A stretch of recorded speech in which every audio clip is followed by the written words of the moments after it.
want you to understand something that most doctors will never say out loud in an exam room, and it is this.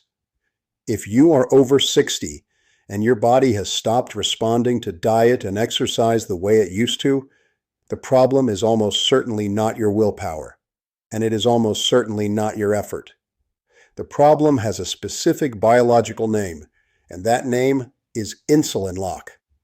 Insulin lock is not a phrase you will find on the cover of a health magazine. It is not something a fitness influencer on social media is going to explain to you between workout clips.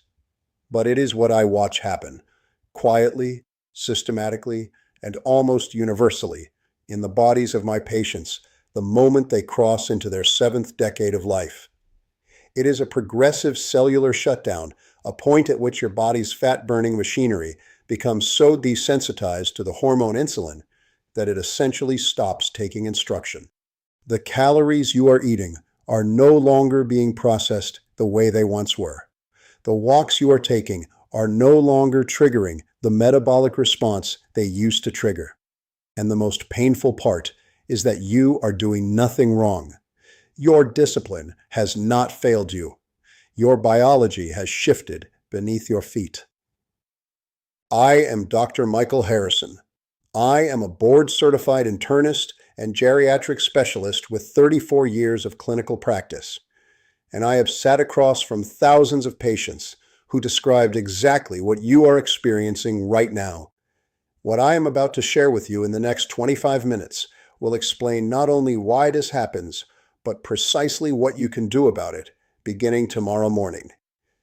If you are over 60 and you have been quietly frustrated because the same eating habits and the same daily walks that used to keep your weight stable are no longer working, I want you to stay with me for the next 25 minutes, because what I am about to share with you has changed the way I practice medicine, and it has changed the lives of hundreds of patients I have personally cared for in my clinic.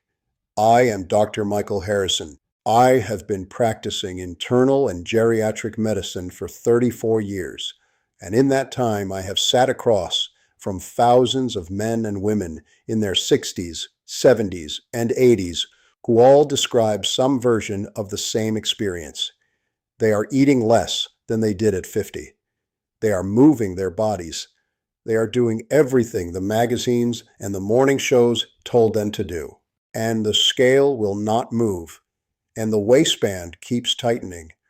And somewhere quietly inside, they have started to wonder whether their body has simply decided it is done.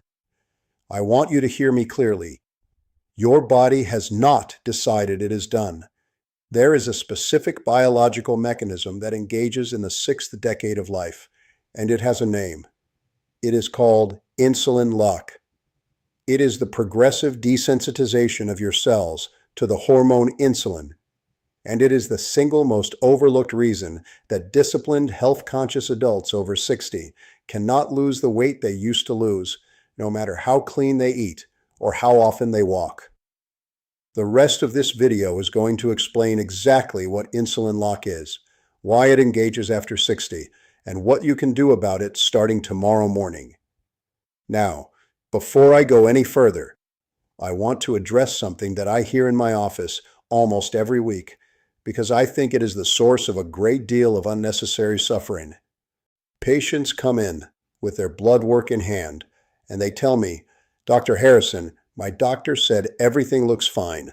My glucose is normal. My cholesterol is in range, and yet I am gaining weight around my middle, and I feel exhausted every afternoon, and nobody can tell me why." Here is what most patients do not understand, and what most physicians, in fairness, do not have the time to explain during a 15-minute appointment. A standard metabolic panel measures fasting glucose. It does not measure fasting insulin. It does not measure the ratio between the two. And by the time fasting glucose finally drifts into the abnormal range, the underlying insulin resistance has typically been developing quietly for 10, 15, sometimes 20 years. Your body, in its remarkable wisdom, will compensate by pumping out more and more insulin to keep your blood sugar in the normal range. The blood work looks reassuring. The metabolism is in trouble, and nobody is the wiser until the symptoms become impossible to ignore. This is the gap I want to close for you today, because the problem is upstream of what most routine checkups measure, which is why millions of disciplined, careful, health-conscious adults over 60 are completely blindsided by a metabolism that seems to be working against them. Let me explain Insulin Lock in plain language, because I think medicine has done a poor job of making this accessible.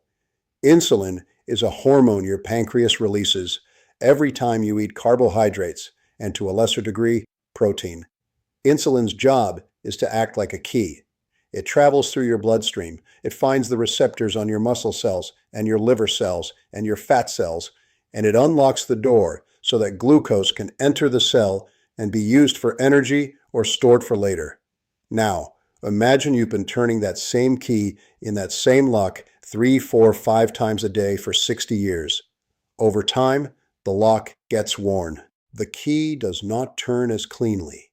The door does not open as easily. Your pancreas, sensing that glucose is lingering in the bloodstream, releases even more insulin to force the door open. And eventually, the lock simply stops responding the way it used to. That is insulin resistance. That is insulin lock. And I want to be very clear about something. This is not type 2 diabetes. This is the pre-diabetic metabolic state that precedes it. And it is extraordinarily common after 60, and it is almost never explained to patients in language they can actually act on.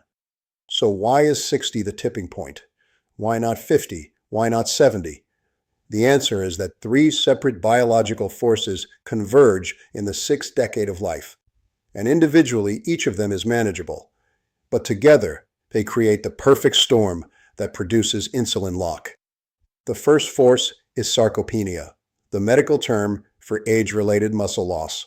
Starting in your 40s, you begin losing skeletal muscle at a rate of roughly 1% per year, and that rate accelerates after 60. This matters enormously because skeletal muscle is the largest insulin-sensitive tissue in your body. It is where the majority of the glucose you eat is supposed to end up. When you lose muscle, you lose the warehouse where glucose is supposed to be stored, and that glucose has nowhere to go except into fat storage. The second force is visceral fat. This is the fat that accumulates around your abdominal organs, the fat that creates the firm, protruding belly that so many of my patients struggle with after 60, even when they are not significantly overweight elsewhere. Visceral fat is not just inert storage. It is metabolically active tissue. It secretes inflammatory signaling molecules, including a cytokine called TNF-alpha and another called interleukin-6, and these molecules directly interfere with the function of your insulin receptors. The fact itself deepens the insulin resistance that created it. It is a vicious cycle. The third force is the decline of GLP-1, a gut hormone with a long name that does an enormous amount of work in your metabolism. GLP-1 enhances insulin's effectiveness, slows the emptying of your stomach so that glucose enters your bloodstream gradually rather than in a flood, and signals to your brain that you are full and satisfied.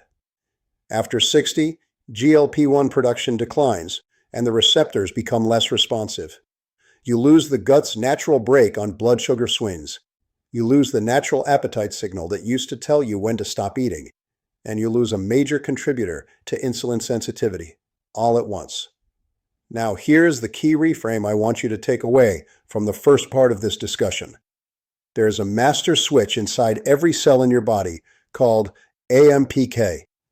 AMPK is an enzyme that senses your cellular energy status. And when it is active, it shifts your cells from fat storage mode into fat burning mode. AMPK is the fat burning switch. And the problem is not that this switch disappears with age. The switch is still there. The switch is still functional. It is simply stuck in the off position because of chronic low-grade inflammation, declining hormonal signals, and the metabolic environment created by insulin lock. So, your body has not forgotten how to burn fat. The machinery is intact. The switch is just stuck, and the rest of this video is about how to unstick it. I am going to walk you through a 5-point protocol now, and I want to set your expectations clearly. This is not a diet plan. This is not a workout program. This is a targeted set of interventions, each one of which addresses a specific facet of insulin lock that we just discussed. You will notice that each point connects mechanistically to the villain we named. That is intentional. That is why this works. Protocol point number 1 is protein timing and muscle defense. If skeletal muscle is the warehouse where glucose is supposed to be stored, then preserving and stimulating muscle tissue is the single most powerful lever you have against insulin lock. And here's what most people get wrong. They eat very little protein at breakfast, a modest amount at lunch, and a large amount at dinner. From a muscle protein synthesis standpoint, that distribution is almost backwards. After 60, your muscle tissue develops what researchers call anabolic resistance. It takes a higher dose of the amino acid leucine, found primarily in animal proteins, to trigger the muscle-building signal in older tissue than it does in younger tissue. If you eat only a small amount of protein at a meal, you fall below that threshold and you get essentially no muscle-building signal at all. The protein you ate goes to other uses. The muscle stays the same or continues to decline. What I tell my patients is this: distribute your protein across 3 meals and aim for roughly 30 to 40 grams at each meal. That means real protein at breakfast, not just toast and coffee. It means a serving of eggs, or Greek yogurt, or cottage cheese, or fish, or lean meat at every sitting. You do not need to eat more food overall. You need to redistribute the protein you are already eating so that each meal crosses the leucine threshold and stimulates muscle preservation. That single change, made consistently over months, can meaningfully slow sarcopenia and improve insulin sensitivity. Protocol point number 2 is strategic meal timing. I want to introduce you to the concept of time-restricted eating, not as a weight loss fad, but as a mechanism for reducing the total daily insulin burden on cells that are already partially resistant. Every time you eat, you produce insulin. If you are eating from 7 in the morning until 10 at night, that is 15 hours of insulin exposure every day. Your receptors never get a meaningful rest period. The lock keeps getting turned, and the wear continues. What I recommend for most of my patients over 60 is a gentle eating window of about 10 to 12 hours. That might mean eating between 8 in the morning and 6 in the evening, or between 9 and 7. You are not skipping meals. You are not starving yourself. You are simply not snacking late into the evening, and you are giving your insulin signaling system the recovery window it biologically needs after 60. Now, I know some of you are thinking that skipping breakfast feels wrong, or that you have always been told breakfast is the most important meal of the day. I want to be clear. I am not telling you to skip breakfast. For many seniors, an early eating window that ends at sunset works much better than a late one. The point is not when you eat. The point is that you create a consistent overnight fasting period that gives your insulin receptors a chance to regain sensitivity. Protocol point number 3 is movement quality over quantity. I want to draw a critical distinction here because so many of my patients tell me they are walking 45 minutes a day and the weight still will not come off. Walking is valuable. Walking is excellent for cardiovascular health, for mood, for joint mobility, for circulation. But walking by itself is a relatively weak stimulus for insulin sensitivity in older adults. What most powerfully activates AMPK and opens the glucose transporters in your muscle cells, independent of insulin, is the contraction of large muscle groups under load. That means resistance training. That means lifting something heavier than your daily life requires in a controlled, joint-friendly way 2 to 3 times per week. For my patients in their 60s and 70s and 80s, This can look like resistance bands at home, light dumbbells, bodyweight squats holding the kitchen counter, wall push-ups, or supervised sessions with a trainer who understands older adults. The goal is muscle contraction stimulus, not athletic performance. Nobody is asking you to become a weightlifter. We are asking your muscles to do enough work that they remember why they exist. Protocol point number 4 is sleep as a metabolic medicine. I cannot overstate how important this is, and I cannot overstate how dismissive most patients are when I bring it up. They tell me, "Dr. Harrison, I have always been a poor sleeper. It's just how I am." And I have to gently push back, because the sleep disruption that is so common after 60 is not just a quality of life nuisance, it's a direct metabolic saboteur. Here's what happens. When your sleep is fragmented, when you are not getting enough slow-wave deep sleep, your cortisol levels remain elevated through the night and into the morning. Cortisol is a stress hormone that directly promotes visceral fat deposition and directly suppresses insulin sensitivity. A single night of poor sleep can measurably reduce your insulin sensitivity the following day. Multiply that by years of poor sleep, and you have a metabolic environment that is actively working against every dietary and exercise effort you make. What helps? Bright light exposure in the morning, ideally within the first hour of waking, to anchor your circadian rhythm.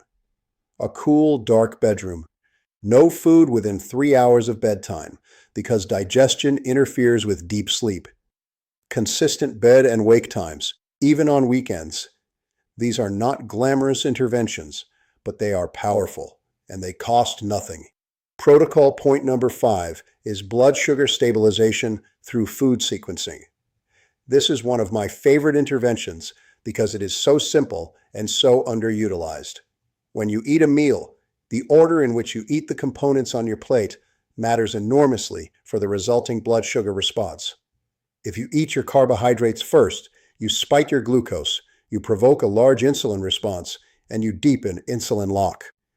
If you eat fiber and non-starchy vegetables first, then your protein and fat, then your carbohydrates last, you flatten that glucose curve significantly. You reduce the insulin demand of that meal. You give your receptors a less stressful experience. You are eating the same food. You are not restricting calories. You are simply sequencing the bites in a way that respects how your aging metabolism processes them. Start your meal with the salad or the vegetables. Move to the chicken or the fish. Finish with the rice or the bread or the potato. That one change, repeated meal after meal, can meaningfully improve your metabolic environment over months. Now, I want to be honest with you about something, because I respect your intelligence, and I am not going to pretend otherwise. Everything I just shared with you is the foundation. Those 5 points, applied consistently, are more powerful than any pill, any powder, any program on the market. If you do nothing else, do those 5 things. And at the same time, I have been practicing medicine long enough to know that for many of my patients over 60, the metabolic environment can benefit from additional biochemical support beyond lifestyle changes alone. The compounds that have the most credible evidence for engaging insulin sensitivity and supporting the GLP-1 pathway at the cellular level include berberine, which has been studied for its activation of the AMPK fat-burning switch we discussed earlier, along with traditional compounds like Seville orange peel, Andalusian red pepper, ceremonial green tea, Himalayan ginger, Spanish red apple vinegar, and Korean red ginseng, each of which contributes to different facets of metabolic function in ways that complement the lifestyle protocol. There is a natural formula called citrus burn that brings these compounds together into a single capsule taken once daily, in the morning, with a full glass of water before breakfast. I mention it because patients ask me regularly what they can do beyond the lifestyle changes. And this is the kind of formulation I am comfortable pointing people toward as additional metabolic support. It is not a replacement for the protocol. It is an addition to it. I want to close with a few important points. Everything I have shared with you today is for educational purposes only. It is not a substitute for the personalized care of your own physician, who knows your history and your medications and your individual circumstances. Results may vary from person to person, and you should always speak with your healthcare provider before making significant changes to your routine, especially if you are managing other conditions or taking prescription medications. But I will say this: in 34 years of practice, I have watched the patients who understand what we discussed today, who recognize insulin lock as the real upstream cause and address it directly through protein timing, meal timing, resistance movement, sleep architecture, and food sequencing, consistently regain a sense of control over their bodies that they thought was gone forever. The fat-burning switch is still there. It is not broken, and now you know how to unstick it. If this was helpful to you, I would be grateful if you would share it with someone in your life who has been quietly struggling with the same frustration, because most people over 60 are carrying this burden alone, convinced it is a failure of willpower, when it is in fact a failure of biochemical signaling that has a clear and addressable cause. I want to tell you briefly about a patient I will call Margaret, because her story is the story of so many women I've cared for. Margaret came to me at 67, deeply discouraged. She had been a competitive swimmer in her 30s. She still swam 4 mornings a week. She ate fish and vegetables and almost no processed food. And she had gained 22 pounds in 3 years, almost all of it around her midsection, and her primary care doctor had told her it was just menopause and to accept it.